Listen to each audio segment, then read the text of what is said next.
oxalates, lectins, and phytates, omega-6s, and mycotoxins and histamines are the big things that are slowing all of us down. Each of them may be more or less of a problem for you. What are the 3 foods that you would tell people to stop eating after watching this if they want to live longer and feel better? Don't eat seed oils. Don't eat grains.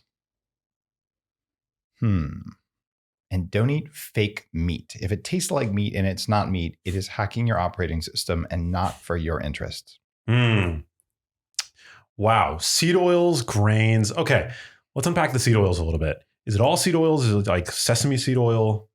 Or are you talking more specifically about certain types? So these are general guidelines.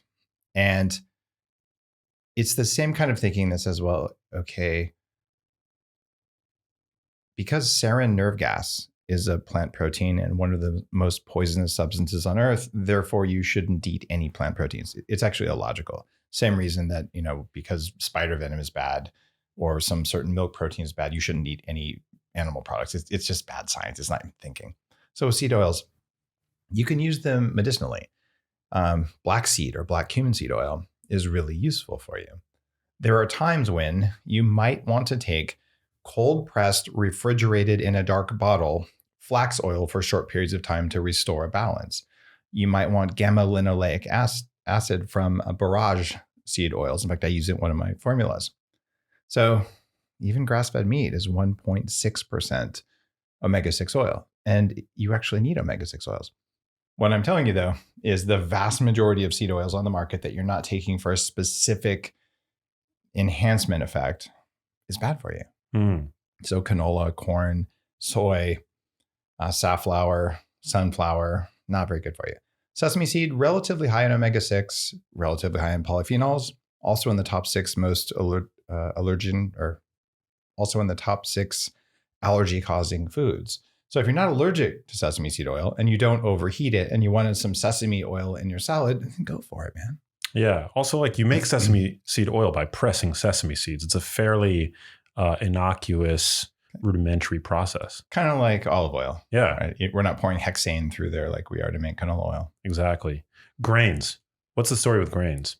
Grains universally have something I write about in my newest book, Smarter Not Harder, although it's a small part of the book. They have phytase in addition to usually lectins and oftentimes omega-6 and sometimes mycotoxins and other times proteins like zonulin, pokes holes in your gut, stuff like that. Phytic acid is stealing our minerals at an unprecedented rate because we keep eating more and more grains and we don't process them the way we used to historically. Our ancestors, when they started farming, noticed that they were getting shorter and sicker. So they would ferment their grains. They would soak them. They would put lye on them. They would process them sometimes for a long period of time. And they did that in order to reduce phytic acid. What phytic acid does is it goes into our bodies and it rips minerals out of your bones and out of your cells, and it stops you from absorbing minerals. So when people who go vegan for their health, the way I did many years ago, when the vegan diet and even the raw vegan diet made me really sick, we say, okay, well, there's minerals in this spinach. Well, the fact that there's iron in there, maybe. That's only if the spinach grew in iron-rich soil, and we've been depleting our soil like no one's business. We've been binding up the minerals in the soil with glyphosate. So your food doesn't have the minerals you think it does. But spinach protects its iron so you can't get the iron with other compounds. So the high iron spinach is 1.7% absorbable iron.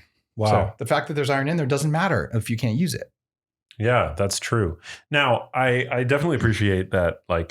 We know that phytic acid is a so-called anti-nutrient. But how big of a concern do you think this is in an omnivorous diet? It's a massive concern. Even for somebody who's regularly eating highly bioavailable, animal products that provide. Absolutely. Take a rice cake with your steak. The steak won't work because the minerals in the steak can't get in there. Interesting. So are you on a totally grain-free diet at this point?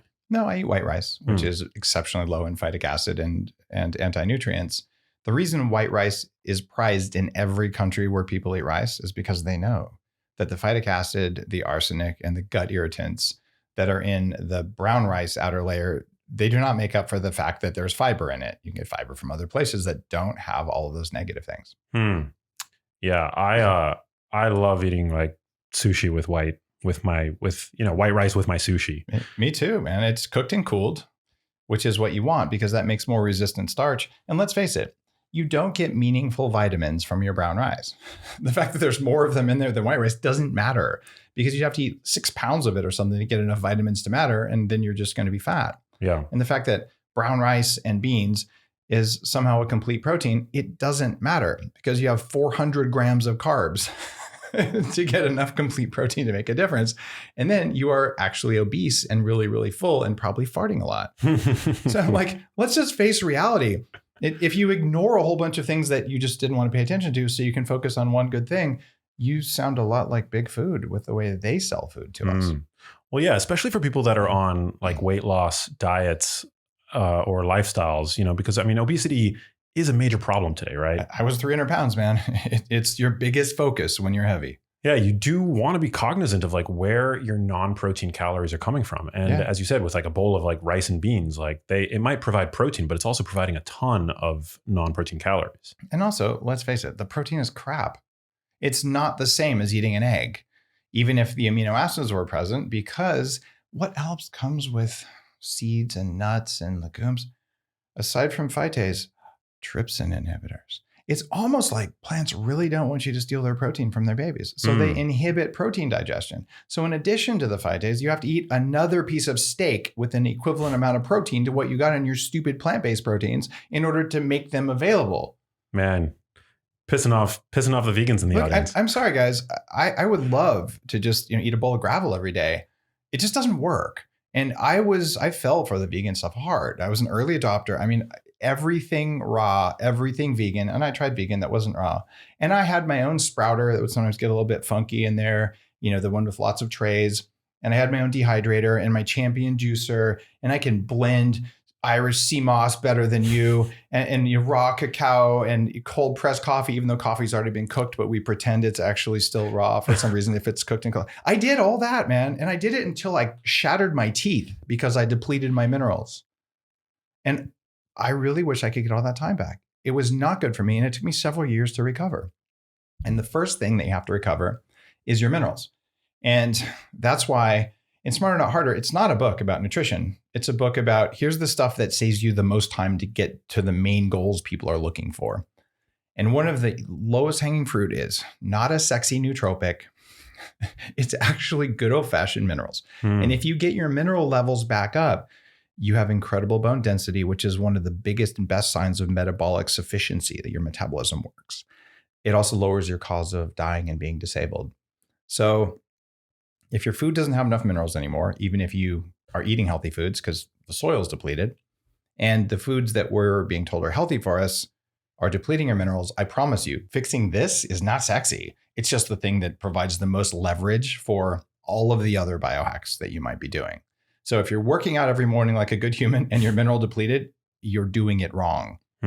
That's why Danger Coffee, my new coffee brand, is just packed with large amounts of ionic minerals that go into you when you drink the coffee.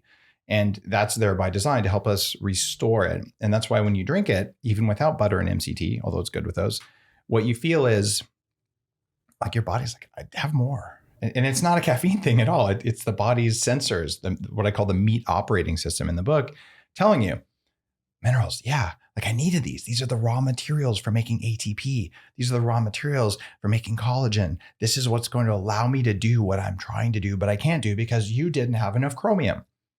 So this is a big deal and it's underrated. And the reasons for it are phytic acid, oxalic acid, and the depletion of our soil and binding of minerals in our soil because of glyphosate. And in the first chapter of the Bulletproof Diet, which started a lot of these movements, now I guess it came out in 2011. The book came out in 2014, but the diet went online in 2011. Chapter 1, oxalates, lectins, and phytates, omega-6s, and mycotoxins and histamines are the big things that are slowing all of us down. Each of them may be more or less of a problem for you, but humans don't make enough or even any, for the most part, phytase. which is what blocks and neutralizes phytic acid. As a small farmer with a regenerative farm, I've done a lot of research on animals as well. When they feed animals corn and soy and grain, they actually measure the amount of phytic acid because they found it makes animals less fertile. They break their bones, their hooves start to split. So they're actually tracking how much of this they can force into the animals because the grains are not what the animals would normally eat. And then they add enzymes into the animal's food so they can upregulate that even more without harming the animals as much. And those are animals that have 3 stomachs that already make a lot of phytase. Wow. And we don't make any. Nope. Actually, that's not true. We don't make any to speak of. If you eat an enormously high phytic acid diet for long periods of time, your body will make trace amounts of it, but not enough to matter. Got it. Wow, very interesting. I actually tried your Danger coffee, and it's great. I've no affiliation. I'm not kissing your ass, but I feel after you drink Danger coffee, it makes other coffees taste like the equivalent of distilled water compared to like spring water. Because, interesting. Yeah, that feeling, because it's not like it's stronger coffee. It's super high end coffee, but it's not stronger brewed. But it's that feeling of like they're both a glass of water, but one feels different. Yeah, there's something about. I mean, it's like when you drink water that has been run through a reverse osmosis purifier, it tastes like unnatural. It tastes like dead, you know. And then when you, in comparison, when you put trace minerals into that water, it tastes much more like quenching. Yeah, your body somehow tells you it's like a sense of taste that's not taste. It's a sense, but it's not taste. So what are minerals, and like what are the minerals specifically that you think we ought to be concerned about and prioritizing in our diets? That is a whole chapter of Smarter Not Harder, and I'm not going to be able to go into the full detail on it just because of time. But I will tell you that because of the pandemic, we all learned that zinc is good for us. So you probably took some zinc. You probably also took 5 other supplement blends that all had the US recommended daily allowance of zinc. Now, I don't really put much stock in US recommended daily allowance because that's supposed to be the allowance to stop you from dying of a deficiency, not for performing well, and because they don't tell you what form to use, and different forms do different things. But still, you may be getting 5 times more zinc than you probably normally would get. And in the book, I talk about this. Copper balances out zinc. So when you take too much zinc, you get copper. When you take too much zinc, you get copper deficiency from it. And a copper deficiency gives you gray hair. How many people went gray during the pandemic? A lot of them. Why did they do that? Well, because the government acted like idiots. There's that. And that creates stress. But it's more than that. You also took a lot of zinc, and that also depleted your copper. Interesting. So that's an example, is the zinc and copper ratio. I also talk in the book specifically for women that a lot of women have anemia, and some of them will go in and get infusions in order to stop the anemia. Like, it's a serious problem.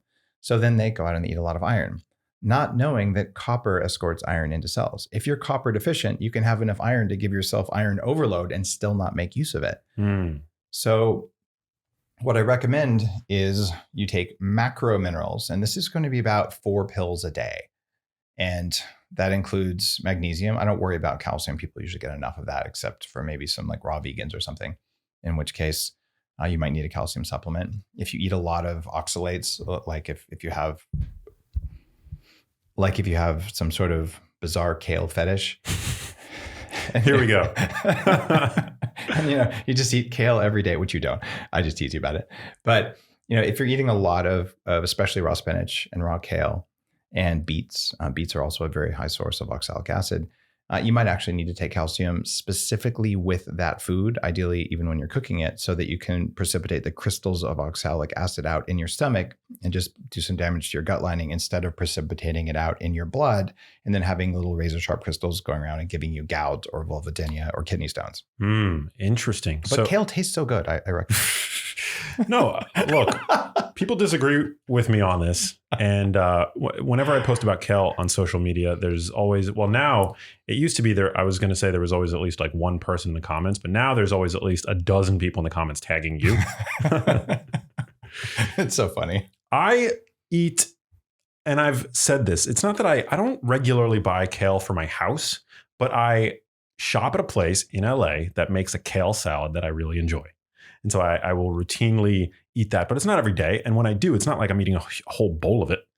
I really like that line of thinking. It's like I have this one drug dealer, and they just give me heroin, and I don't do it every day. I just do it like once a week, and so it's. I'm seriously just teasing you. So here's the reality, though. If you eat kale once a week, it probably doesn't matter unless you have kidney stones and gout. It probably won't matter. Some people have oxalobacter in their guts, and they handle that family with all the oxalates much more than other people. I don't have very good bacteria there. All of my other bacterial stuff I've been able to modulate and manipulate and get my levels up. That one doesn't matter. I can eat, a piece of kale every day, and it just kind of gives me tartar on my teeth, which is a sign that you're getting oxalic acid overload. The very back of your bottom teeth. You ever eat like a raw spinach salad or a spinach smoothie, and it's kind of like tannic and gritty? Yeah. That's oxalic acid. Whoa, that chalky kind of sensation? That's oxalic acid. Interesting. Yeah. So wait, you were saying you can take calcium with calcium carbonate. Not all calcium will do it, and probably baking soda, but calcium carbonate works better. What you would do, in fact, I taught Joe Rogan this on his show 7 years before he actually gave up kale because of oxalic acid. It took him a while to get it. But what you do is when you're cooking, you don't saute it or bake it. You boil it, and you put the calcium carbonate in the water, and that'll cause the majority of the oxalic acid to crystallize, and you'll actually see it in the bottom of the pan. Whoa. And then you dump the water, and then you eat the slimy kale stuff that's left over. And then you congratulate yourself on having spent more than the cost of grass-fed beef to buy the kale, because a bunch of kale has like 30 calories in it, and it costs $4.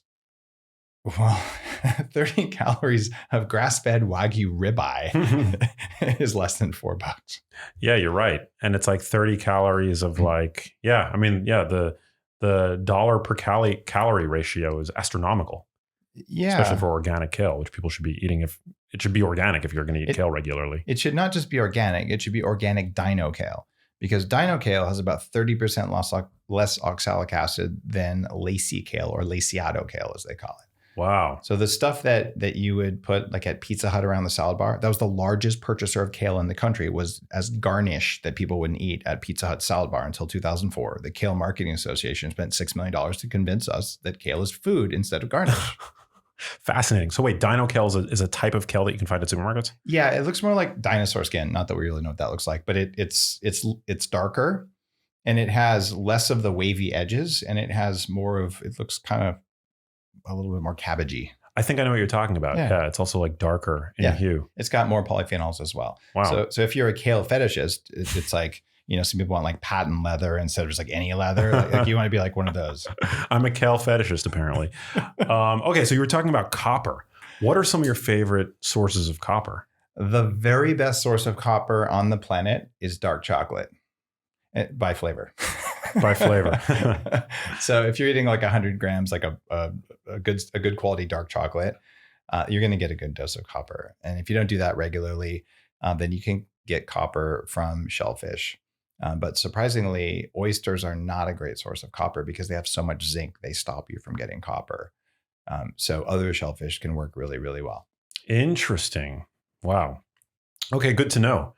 And we talked about zinc. What about magnesium? Magnesium is one of my sort of favorite go-to minerals. It turns out if you eat kale, magnesium doesn't work. That's not true. I'm just messing with you. Magnesium is one of the macro minerals, and it's the one that's most important. You need more calcium than magnesium. And I actually became aware of this when I was maybe 19. I bought this iguana. His name was Skippy, and he was like 8 inches long when I bought him, and he kept growing.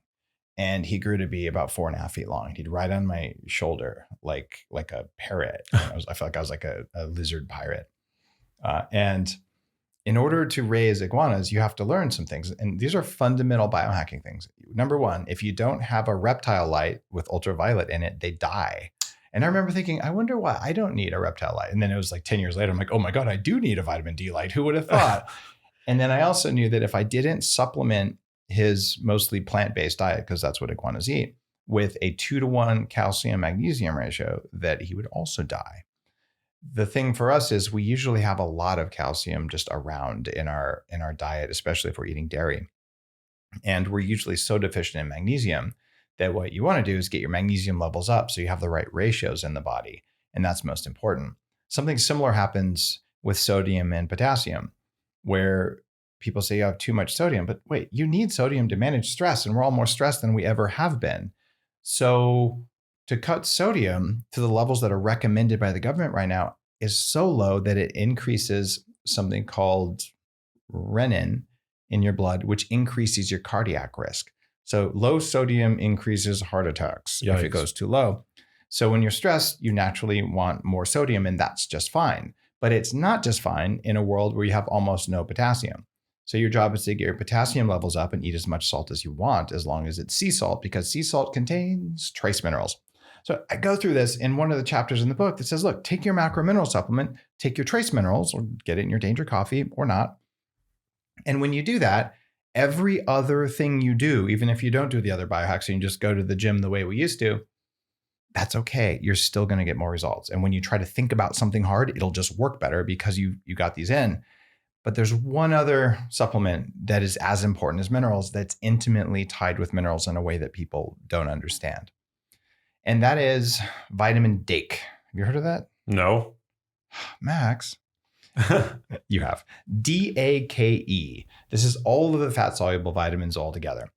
So we all know about vitamin D. I've been hitting that one, since I started my first blog post. Vitamin D3 is so important. But if you're not taking vitamin K2 with it, you can actually have vitamin D drive calcium into scar tissue, into your arteries.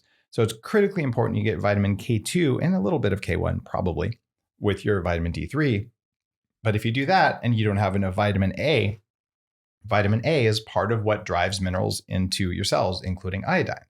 And plant-based vitamin A doesn't work. Beta-carotene is not vitamin A. No matter how many times you call it plant-based vitamin A, it doesn't magically transform into retinol, which is the substance you need. So when you take vitamin D, which is something I'm making for Upgrade Labs, but you don't have to take, you can buy a vitamin E here and vitamin K2. You can do all these things. And when you do that, magically, the minerals you take will go into your cells and stay there where they belong. But if you take minerals and you don't have your fat solubles, the minerals don't work. And if you just did these two things, then your expensive nootropics and your expensive sexual energizers and all the other stuff, and you and I both take more than a small amount of supplements, they all work better because you have the ability to just get minerals into a mitochondria. So it's, oh, look, there's my minerals. I guess I can catalyze that reaction with an enzyme that I made that required boron. So I'll do it. And as a proof point for this, I follow my practices here. I had foot surgery, and they cut into the bone with a bone saw, and I was awake the whole time. It was actually really cool because said nobody ever. No, it was amazing. Yeah, I didn't feel anything. It was numb. What was cool about it? Well, I got to talk to the surgeon when he was doing it, and I mean, you can't feel anything. So I'm just laying back, and they've drained all the blood from the leg, so there's not like blood squirting everywhere. It's just like this kind of amazing thing. You can just like go in there. It's called a blood field or bloodless surgery. Wow. So he's doing this, and you don't watch it for some reason that bothers people. So I didn't. He just said that he gets worse results from it. And then he goes in with his bone saw, and it's like sounds like a dentist drill. It goes, and he tells the nurse, he goes, "What? Like, is this guy even human? Like, I'm having a hard time getting through his bone." And after the surgery, he's like, "Dave, I had someone in here who was half your age before you, and I could get through their bones like butter. Like, what are you doing? Are you even human?" Because bone density like that doesn't happen unless you take your vitamin D and your macro minerals and your trace minerals. And then magically, you have bones that have a little bit of unobtainium in them or adamantium, depending on which universe of comics you like. Adamantium for me, baby. Oh, there you go. Me too. Marvel Universe, Wolverine. Yeah. Wow, that's crazy. So vitamin D, D, A, E, and K. Yep.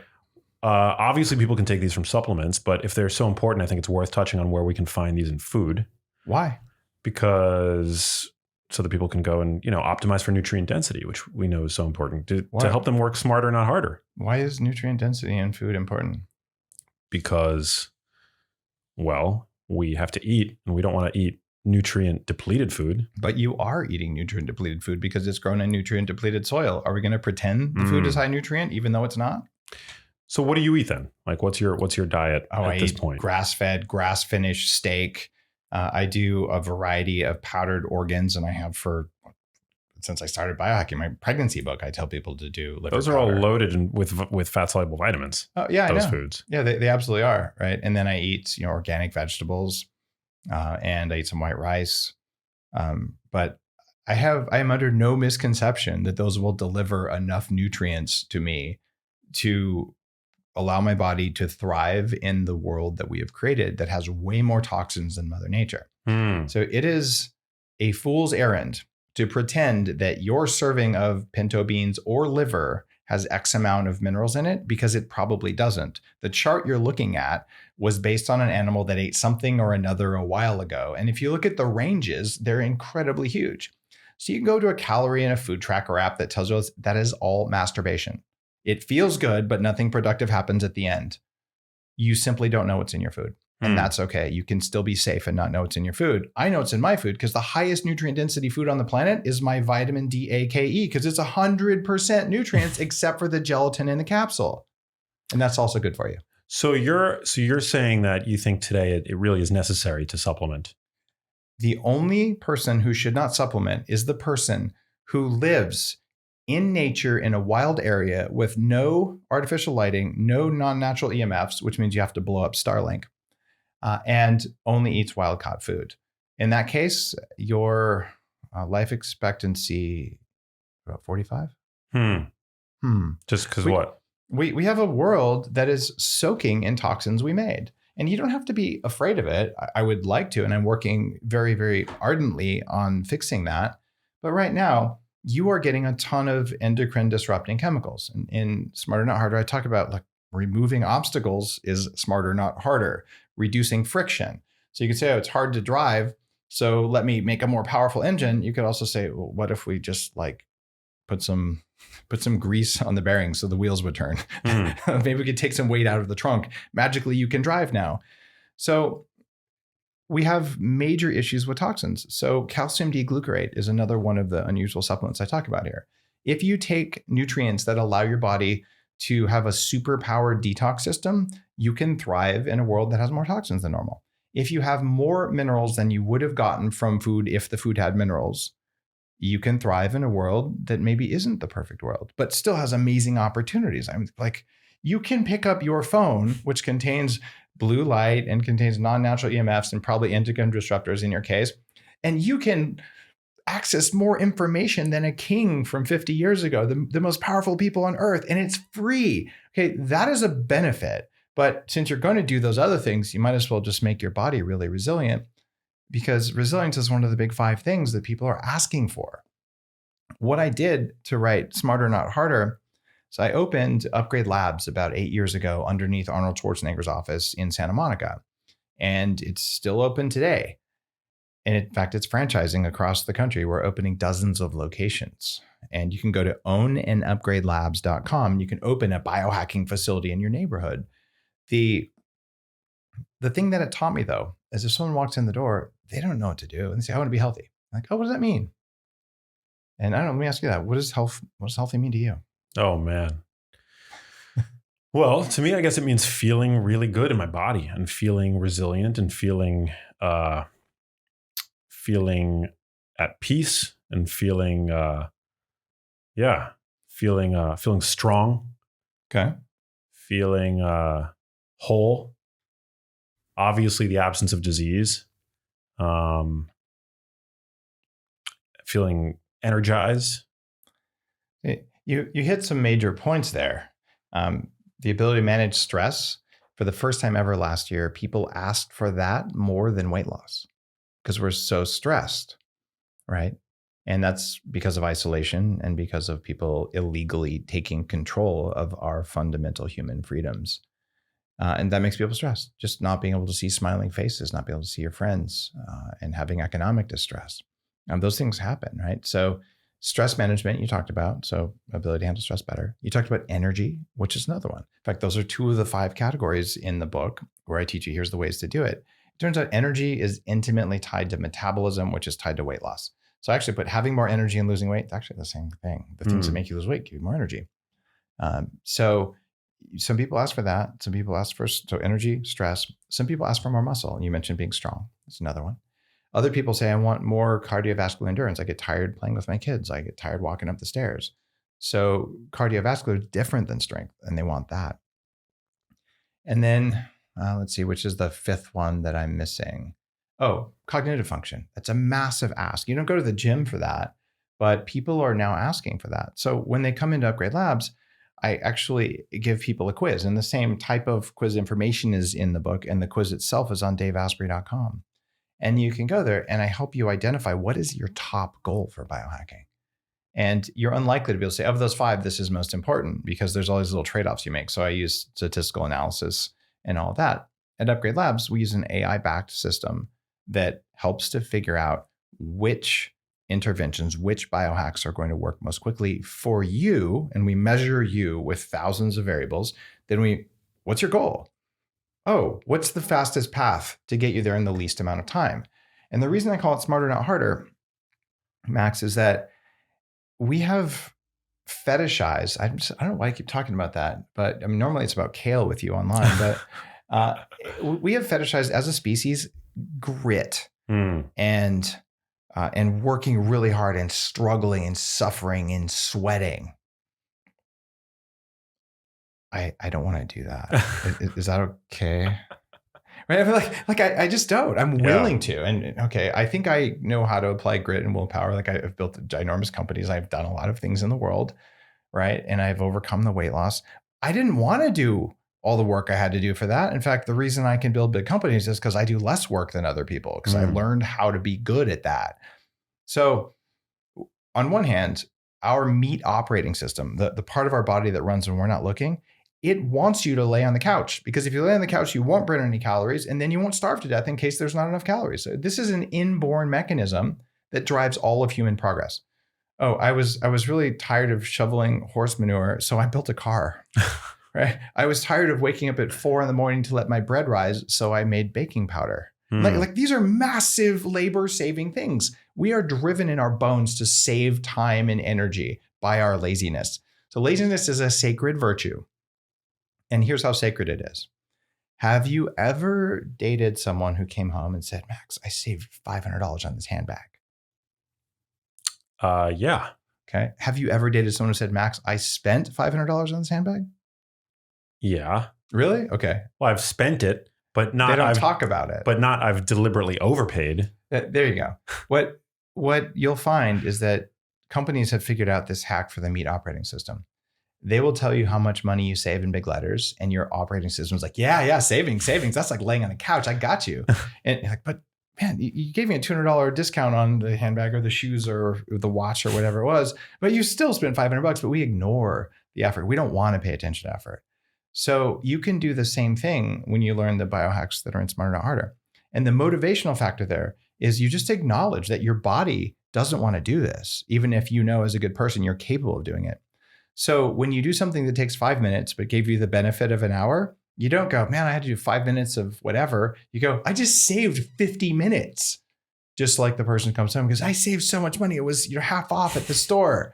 It wasn't half on at the store. Right. You know what I'm saying? Yeah. No, you celebrate it. Yeah. And that actually makes the resistance that we all feel to going to the gym, it evaporates. It's a very powerful mental hack. And from there, we say, all right, what are the things that are actually going to get you there the fastest?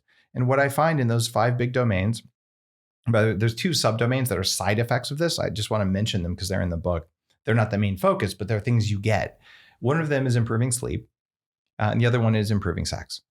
So those are things that oftentimes are goals, but they're never the primary goal unless they become a really serious problem for someone. And at that point, still we fix their energy, or we fix their metabolism, or we fix some other thing, and their stress management usually, and then those come back in line. So what I'm looking to do in the book and what people get when they read it is, okay, now I know where to focus first, which removes a lot of uncertainty, and it just makes a safer, more accessible space. And then there are the free hacks based on a new principle of biohacking, a new principle of biology that's in the book. Here's the free ones, here's the cheap ones, and here's what the crazy billionaires do. And I do the stuff that's worth it that the crazy billionaires do. And I put that in Upgrade Labs. So that becomes accessible because it's a membership. You just come in and you do it. You don't have to buy $1 million lab the way I did at my house in order to figure out how to do all this. So every biohacking facility and lab out there is basically the seed for those was Upgrade Labs in Santa Monica. And people have come in, I can try and copy that. What they don't have is the data and the path through the system. And in the book, I'm teaching you, okay, if this is your goal, here's what to do. Like an example, you and I both do ice baths, right? Yeah. Okay. When I started doing ice baths before they were cool, see what I did there? No pun intended, but also pun intended.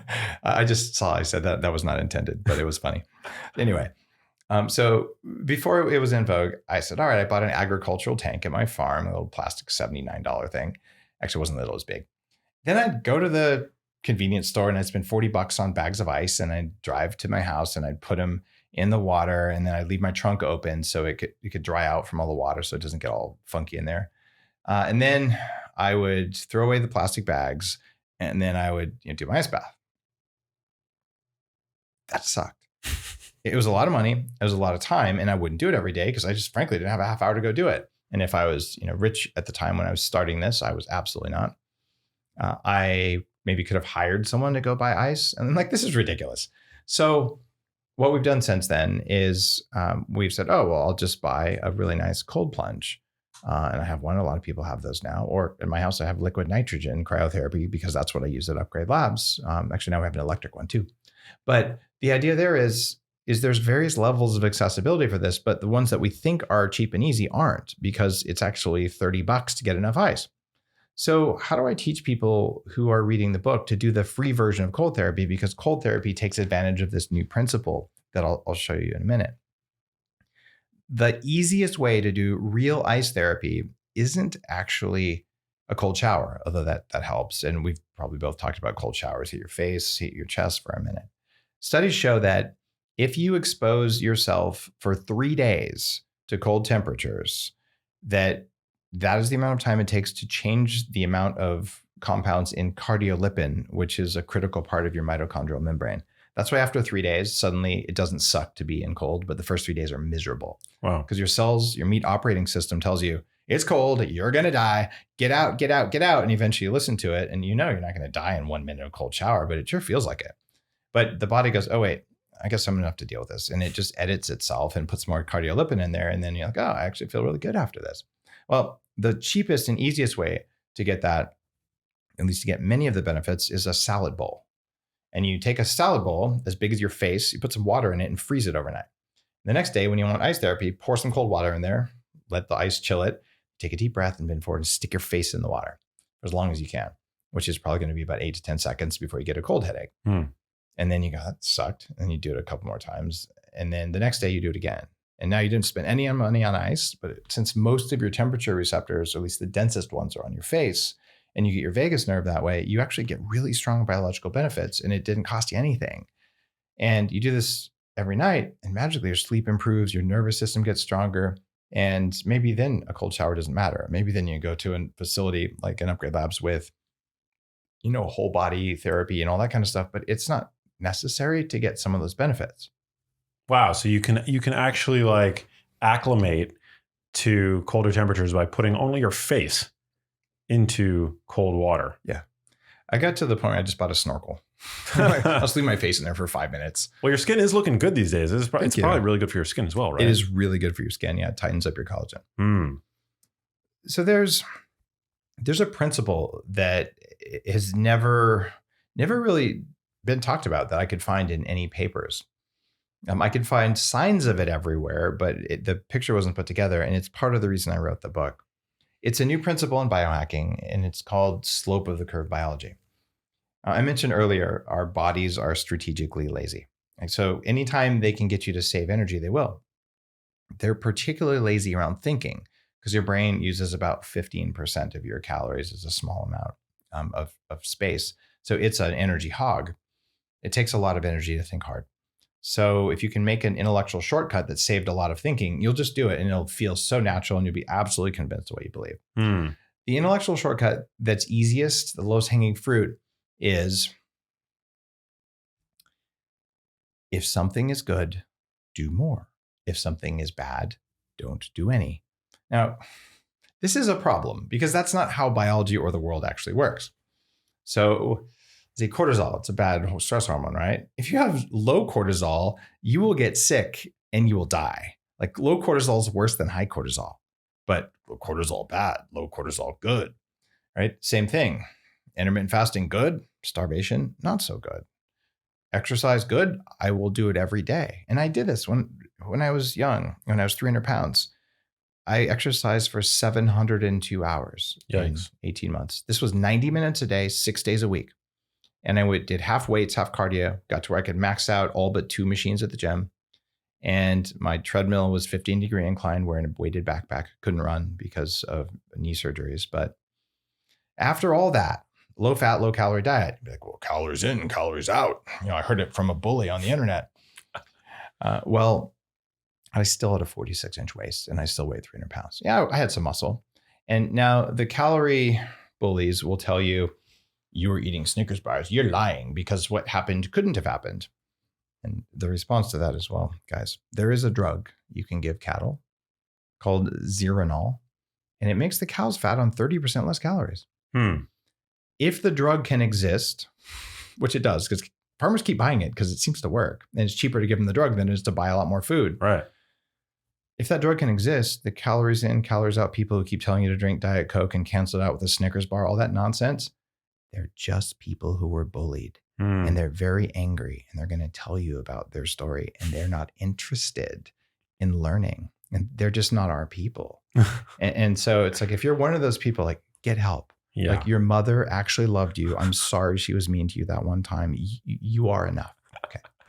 There is so many people like that on the internet in general, but they seem to concentrate in the nutrition space. They do. And it really makes me laugh too, because there's so many absurd examples. For instance, a gram of uranium has 1 million calories, actually more than that. I did the math. That's interesting. Well, I mean, you should be able to eat some uranium. and they go, well, that doesn't count. You can't absorb it. I'm like, oh, so you mean the amount of calories I absorb is part of the equation? Why didn't you say so? Because you told me about how many I ate. And then they start backpedaling. And then they say, well, you're not taking it seriously. Give me references.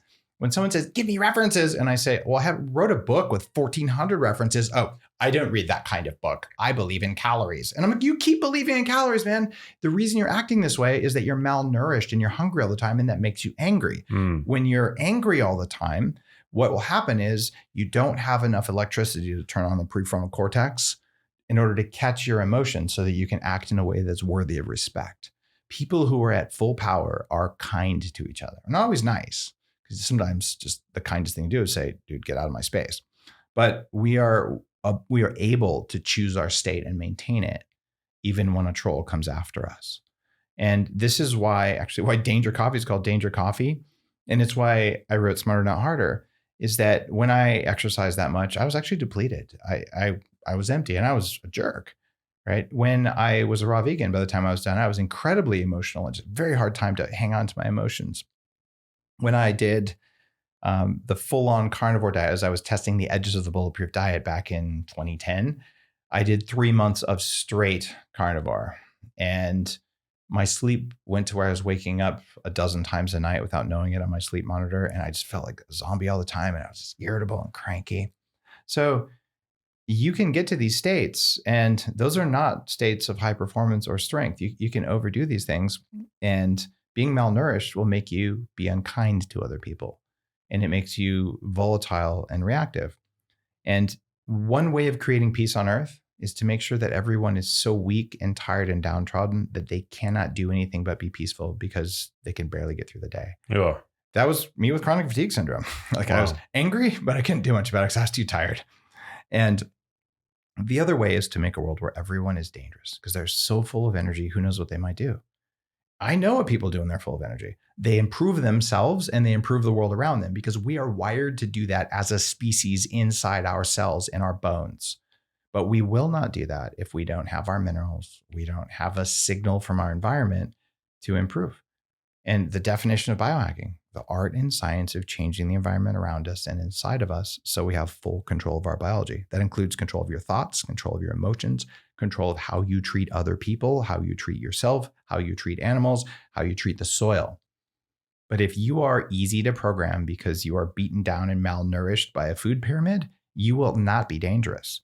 You're not dangerous because you're trained as a ninja. If you're a malnourished ninja, you're really, really dangerous, but you're out of control. If you're trained as a ninja or not, but you're in full control of your faculties and you are shining at your full power, that's the kind of dangerous person that I want to fill the world with. I want to hang out with those people. I want my kids to grow up with those people. That's why I put minerals in the coffee, even though it's expensive. That's why I eat the way I eat. And that's why I teach what I teach, because we must upgrade our species this way so that all of us walk around as individual nodes in the great human network, acting with integrity. And to act with integrity, you got to have power. It reminds me so much of that Jordan Peterson quote. If you think that a strong man is dangerous, wait until you see what a weak man can do. Man, this is why we should ban soy. Yeah, I mean, I try to stay unaffected by the amount of vegan trolls that come across my timeline on social media, and to always remind myself that this is not the whole, that there are a lot of empathetic, wonderful people within that community. But it seems to be the case that the most vitriolic and hateful and agitated of the trolls that I encounter on social media are of that sort of plant-based alignment. I can't help but wonder if it's due to chronic malnourishment. It is, but there's an equivalent. There's an equivalent group, the low carb community has some people who have been so low carb for so long that they act very similarly. And the worst of all is the calories in, calories out community, because they're always hungry and they eat junk food that has low calories. So right, they're malnourished. So they're eating like calorie dense, minimally satiating junk foods, trying to squeeze them within the parameters of their macronutrient and calorie needs. And who cares about MSG and NutraSweet and artificial colors and flavorings, because they don't have calories. Those are okay. and they get just as shrill as the vegans. But there's something really important, Max. When you start to just feel like those are representative of society. In Germany in 1945, 9% of the population was a member of the Nazi Party. Only 9%. And look at the damage that they did. And when you study history and you study the percentage of sociopaths in the world, it's around 5%. And narcissists, unfortunately, it's larger than it's ever been. Because probably of social media and maybe because of malnourishment, who the heck knows. But those are the people who do that behavior online. I do think they're overrepresented in the vegan community. But like I said, I was a vegan. I have tons of vegan friends. And we actually share goals, you and I and the vegans, way more.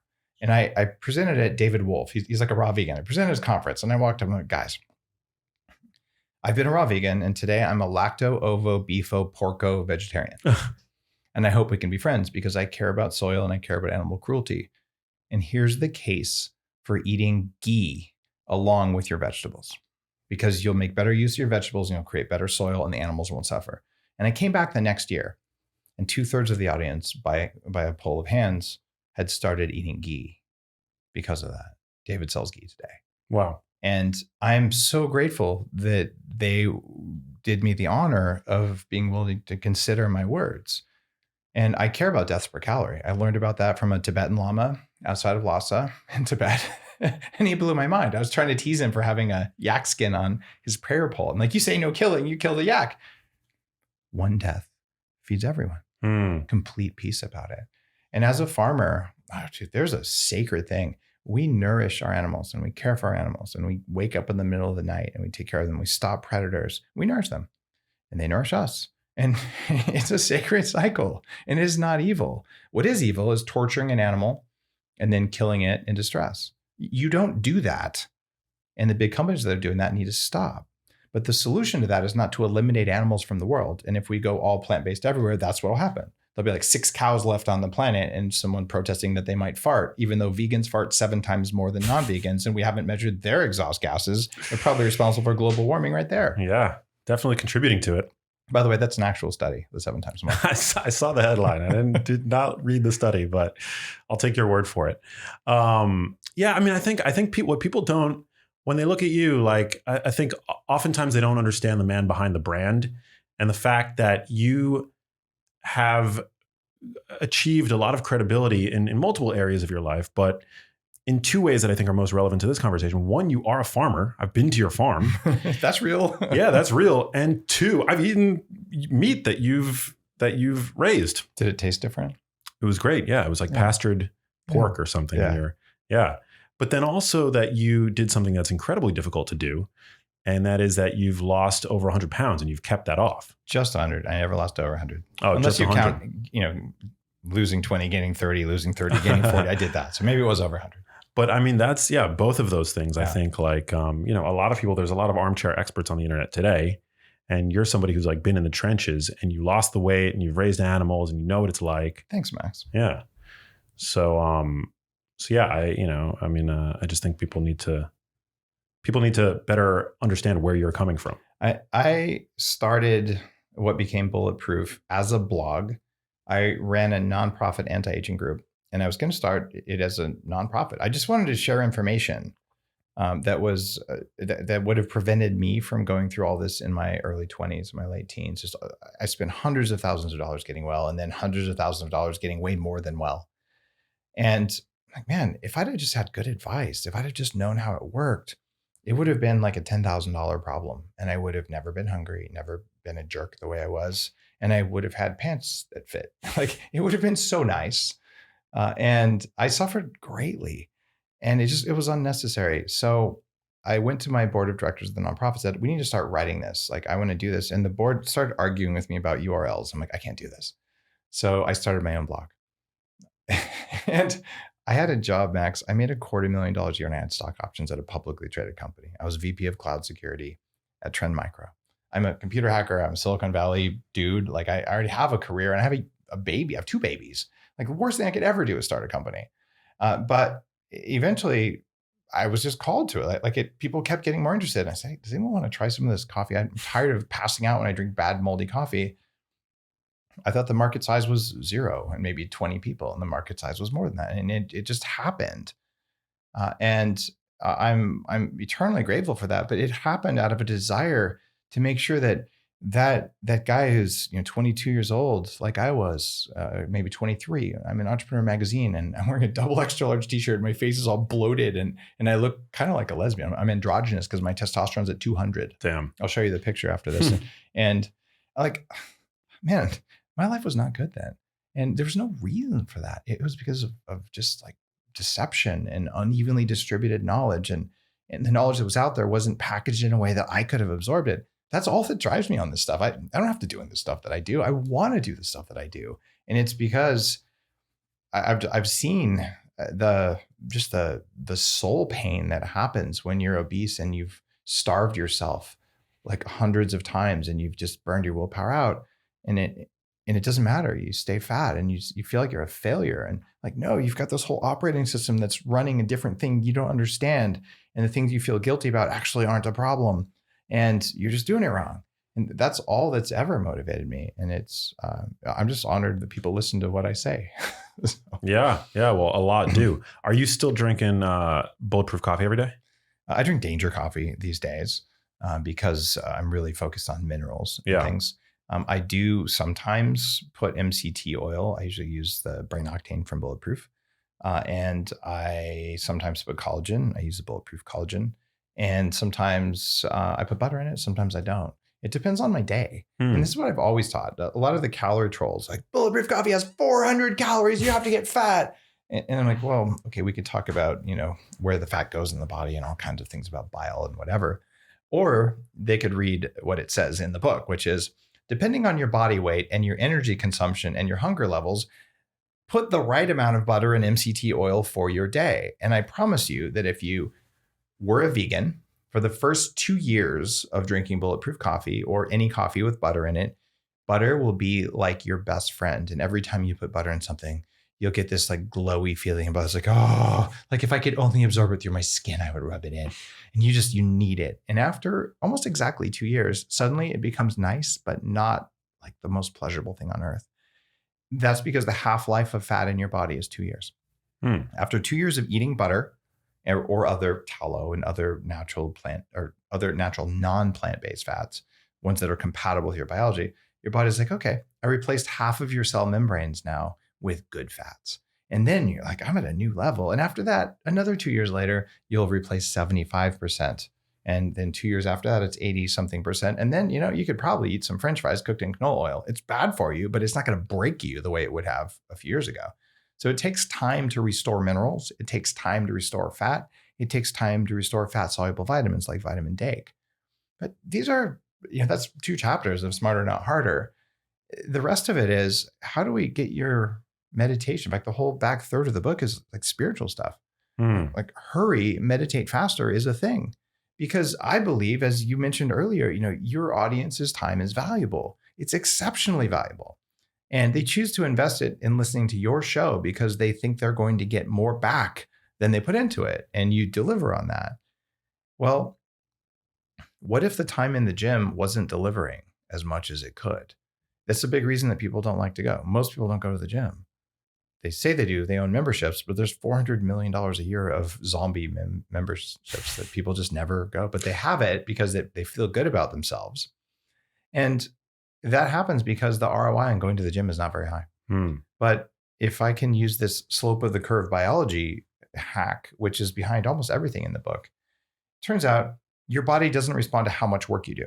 And be like, oh, more, better, struggle, suffer, that stuff. No. And what we'll typically do is if you want to get faster, say do some cardio, what you do is you run, maybe warm up a little bit, run full out, and then slow down to maybe 70, 80% of what you can do and just grind it out, right? Maybe like do some ups and downs like you're running in hills or something. Because obviously more is better. I'm just going to push myself. And it makes sense. Yeah, that's probably how you get stronger, because then you can do it more. And it actually works. You do get stronger.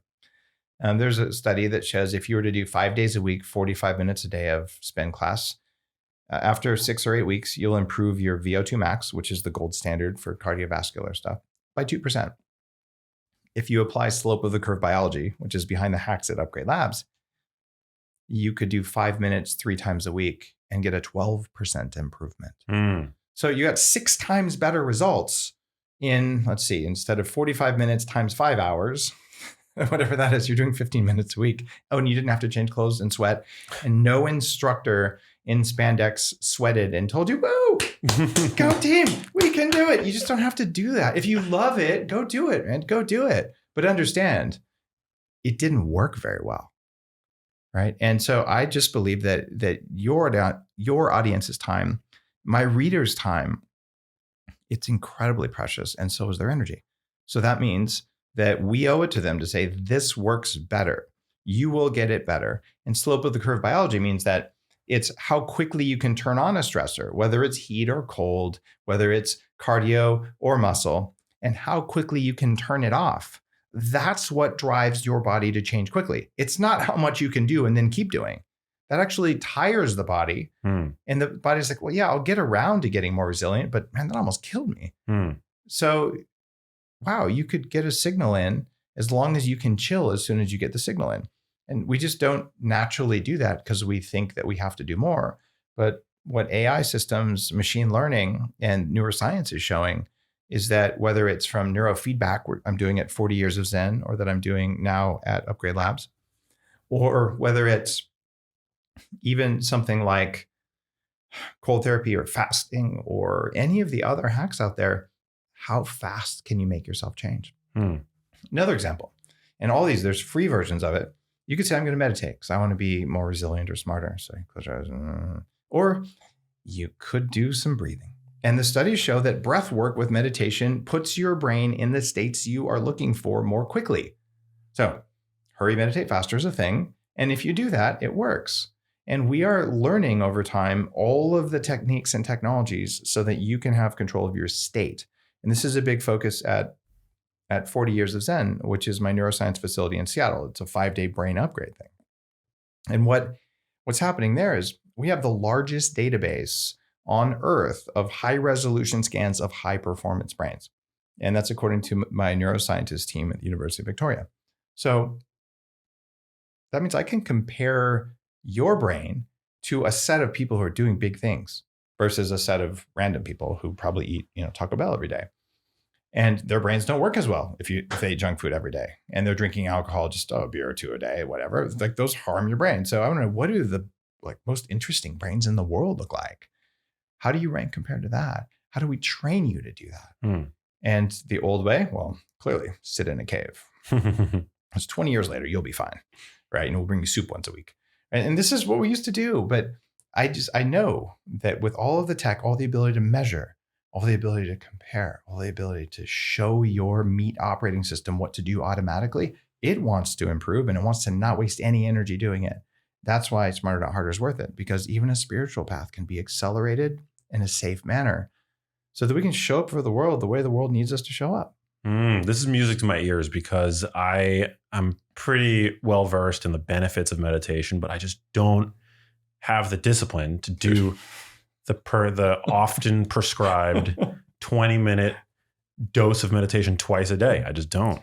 I mean, let's face it. You should go to the gym every day for 45 minutes of something or another, and you should meditate for another hour a day. You should probably do cold therapy. You need to go to bed by 7. You could spend your entire life biohacking and never do anything useful, right, in order to be optimal. I don't want optimal. And I've dedicated my career to this. Like, what's your average person to do, you know?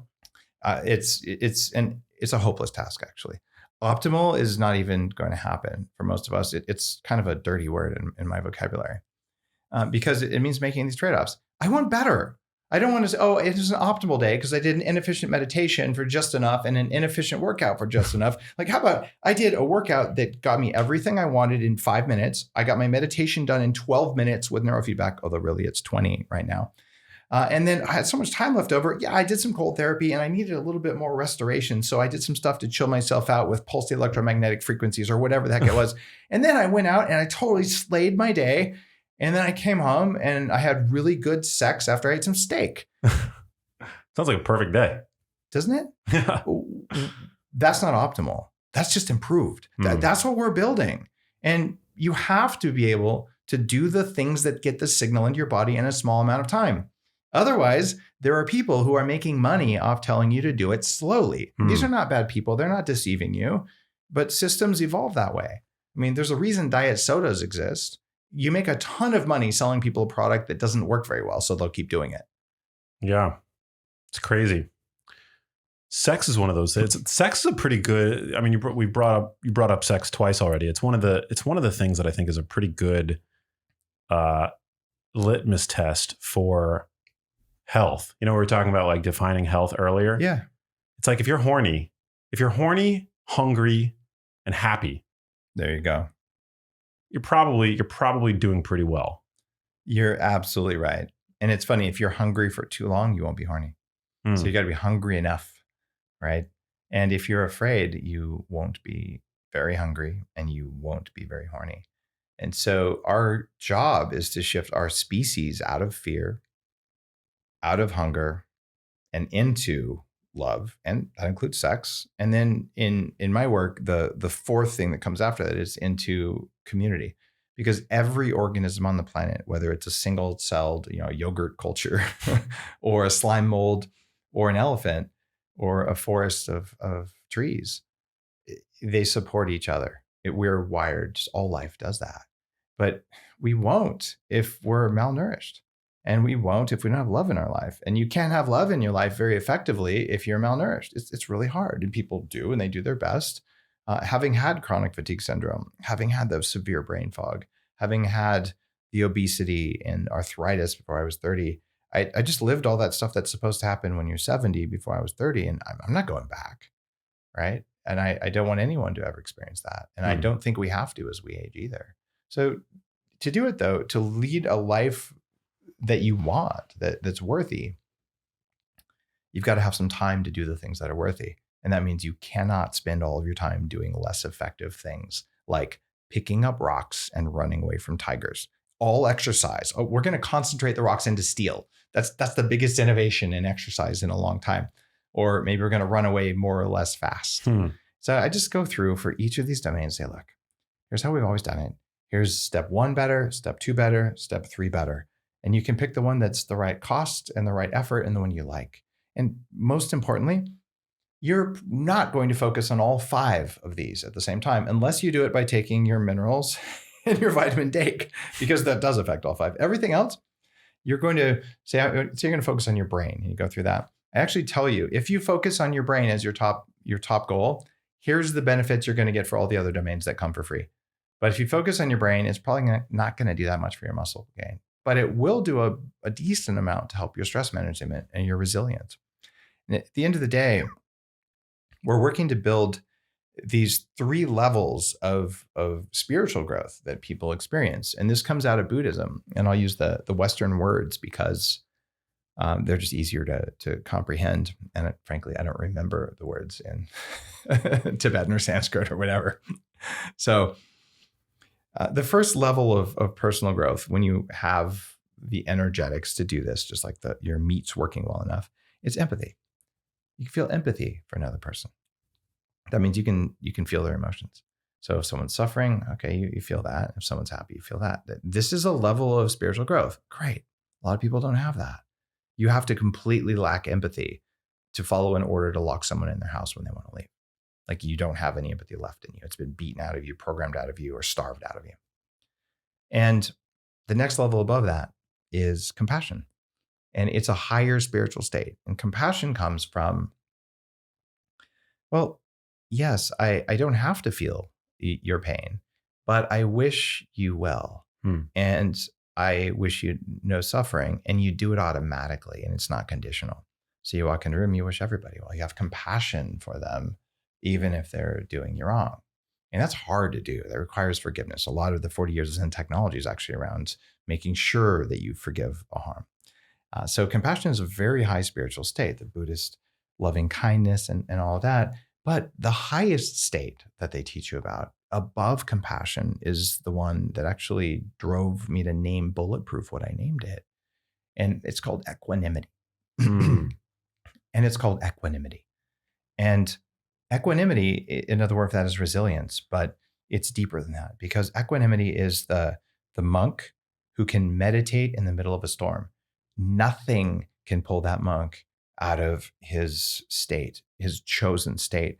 And I want you, Max, I want everyone who reads the book and everyone who doesn't read the book. I just want the world to have that sense of equanimity where you get to choose your state and you get to hold it. And if someone comes on Instagram and trolls you, it's so funny. It doesn't hurt. And that if someone comes on the news and says something that's so ridiculous that you laugh instead of reacting. And even when the government tells you to do something that's ridiculous and stupid, that you laugh and you refuse and you don't lose your state. You don't fall into fear. You don't fall into denial. You don't become programmable. You don't act like a lemming on either direction of anything. You hold the middle, you hold your ground, and you remain kind to yourself, to your family, to other people. That is a big ask. It is hard work, and I do not succeed in that all the time. I'm just way better at it than I used to be. That is what humans do as we evolve. And I think especially this year, this is the year that we all step up and we decide that's what we are going to do. And when we do it for ourselves, we do it for everyone around us because they see us with equanimity. They see us holding the line and maybe they're starting to sway and fall to one side or the other. And they go, wait, there's a third way. That's why biohacking matters. That's why it's called danger coffee. That's the kind of danger that I am. It's the kind of danger I want to be. And it's not the kind of danger that comes from carrying a pocket knife the way that I do. That's so I can cut my steak at restaurants that don't have good knives. I love that. No, but you're so right that is the rebellious act, right? In a world that wants you, that tries so hard to trigger you and divide you from your neighbor, to practice non-reactivity. To practice non-reactivity and to practice humor. One of the best movies for the times we live in is V for Vendetta. One of my favorite movies. Absolutely right. Oh my God. The lesson in V for Vendetta isn't go ahead and blow something up and all that kind of stuff. It was the way humor dismantled the tyranny. It was the comedian. And they killed the comedian. But nonetheless, it was the comedian making fun of the power structures that caused them to fall. It wasn't the rebelliousness. It was remaining humorous and light and being non-reactive. And this is what the best Buddhists, the monks that I've met, the lamas, they can be happy no matter what. The biggest lesson I got in this was on that same trip to Tibet where I first had yak butter tea. That was my inspiration for starting Bulletproof. I also went to Cambodia. This was 20 years ago. 20 years ago. This was when the country had recently been ravaged by just terrible inner turmoils. People had seen their parents murdered, incredible poverty. $1 a day is a really good income back then. And I walked around and I saw people smiling and singing and holding hands. Not just a few, it was just how they lived. And I thought about, man, in Silicon Valley, I don't see any of this crap. Like, people are miserable. And I just remember thinking, how's that possible? How can you do that? Whatever it was that they had, despite just unimaginable trauma, like how do we build that into the whole world? And that's important, but that's equanimity. And I can't tell you why and how they did it, but I can tell you what it looks like and what it feels like. And I'm moving in that direction. And if we all just move a little bit, it doesn't take everyone, and we don't have to do it perfectly. We just have to take a few steps. The next time someone cuts you off in traffic, put your brakes on and just wave them in and watch what happens in the world around you. That's equanimity. But you will not do that if you just drank like 6 Monster Energies and had 6 Twinkies. You'll be too tweaked to do it, and you'll probably do what I did. You'll do like interval training for your middle finger. Yeah, you're right. Wow, so good. Do you have a current favorite? Because you are the father of biohacking. Current favorite biohack? Well, right now I am playing around with a couple of variables. One is I'm in the process of developing a new protein supplement that hasn't existed before, that is enormously powerful. And I developed this for my own use. All my stuff is like, I can't buy it. I just should go make this and whatever. I don't know if I'll commercialize it, but I probably will. I'd have to raise some capital or something. You're kind of like the Willy Wonka of wellness. I suppose that's a good thing. Has anyone ever like coined that for you? I don't think so. Huh. Well, it's just like you like, you're like a kid in a candy store. You just like dream something up and you're like, I'm going to will it into being. I do kind of do that. It also helps that I worked in Silicon Valley for a very long time, and I've done most of the executive things, and I have an MBA, and I know how to instantiate things in the world, and I also somehow know how to create them. And I think some of that comes from my meditation practice and just deep body awareness. But whatever it is, I've been playing around with composition and types of protein, and I think I've got something amazing. And it's one of the reasons people it's like, Dave, you lost some weight here. You did. You look shredded. Thank you. I think 8% body fat right now. Damn. And it's not because I wanted that. It's because the stuff I was doing just worked. And I was like, oh shit. I actually just ate an ice cream sandwich made of plant-based stuff, coconut, not other bad oils, for lunch, along with some grass-fed steak, because I'm actually eating more carbs, including sugar, just to get my body fat back up to 8 or 9, because that's actually a healthier percentage.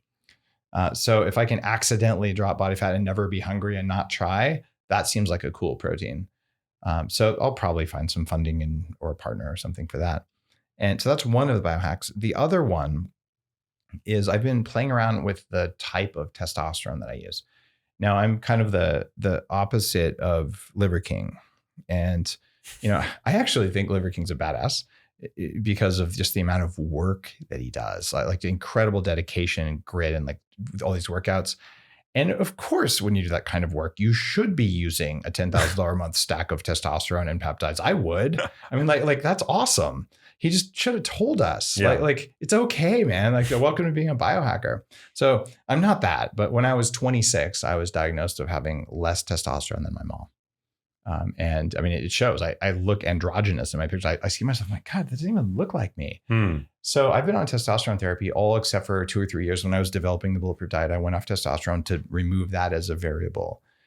And my testosterone, if I did everything perfect, I could get up to like 600, but maybe because I was obese, maybe genetics, I don't know. So I take my testosterone and keep my levels around 900, and I have for a long time. But there's different forms. There's testosterone cypionate and testosterone enthanate. Most of the world uses enthanate, which is cheaper. And the US, they use cypionate. But when I switched from cypionate to enthanate, I believe my body just loves enthanate. And I tend to hold less water when I do that. And I tend to get less aromatization, but I do block it with natural compounds as well. So I was also like, well, let me play with the amount of estrogen that's there. So people don't know this. If you want to be horny, you need some DHT, which is the stuff that makes you go bald if you have too much. And you need some estrogen. But because I was obese my whole life, because I used to have a very nice set of A-cup man boobs when I was obese. Moobs. Exactly. As soon as I dialed down my testosterone aromatase blockers, which are all natural, I use Crizin mostly. Then I'm like, man, I got like tender nipples, and like I'm like, bloop. I'm like, okay, I got to not do that. So I'm like playing around with how I can do those things. But I think that there may be a problem in the US with the type of testosterone we're prescribing. So those are my two areas of interest, is like hormonal tightening, and there's probably an AI model we'll end up with it. It's, which mix of cypionate, inthanate, and other stuff you should take. And then this new protein thing is ridiculous. So I think I've got to find some kind of partner for that, but it's cool. So I feel like you probably know some people. I do. I also have 8 companies I'm running right now. So it's like, damn, Upgrade Labs, that's a big focus too. So I'm like, I want to make sure we get all of our franchisees opened, and that's own and upgradelabs.com. So one of the reasons I moved to Austin recently, in addition to being single, is that we're opening 3 franchises there. So I want to be able to be there, and I'll be flying all over the country to help support franchises open. So I'm like, do I need another company? No. Do I want another company? Maybe, but maybe someone else can run it this time. That's amazing. And by the way, I was going to ask you, I didn't know if I could ask you about your newly found singlehood, but ladies, Dave Asprey, he's on the market. I'm not that on the market. About a year ago, a little bit more than a year ago, my wife and I had a very kind and mutually beneficial conscious uncoupling. So you could say that I'm dating, but I don't have any interest in being tied down at any time in the near future. Love it. I mean, I definitely appreciate that. I just had to pose it to the listeners, because every time I go on your podcast, Turnabout is fair play. I was going to auction you off on stage at the biohacking conference that I run. Oh, can we talk about that? Biohackingconference.com in June. We're expecting up to 5,000 people in Florida this time. You going to be there? So sick. Yeah, if I can. Yeah. Of course you can. Would love to. Hey, if you like that video, you need to check out this one here, and I'll see you there. So make sure you have a plan. Make sure that it's focused on proteins and fats. But basically, when we do eat, I believe, and this was the advice we gave these patients with type 2 diabetes, don't count your calories, eat when you're hungry, don't eat when you're not, but follow these 3 kind of macronutrient-based rules.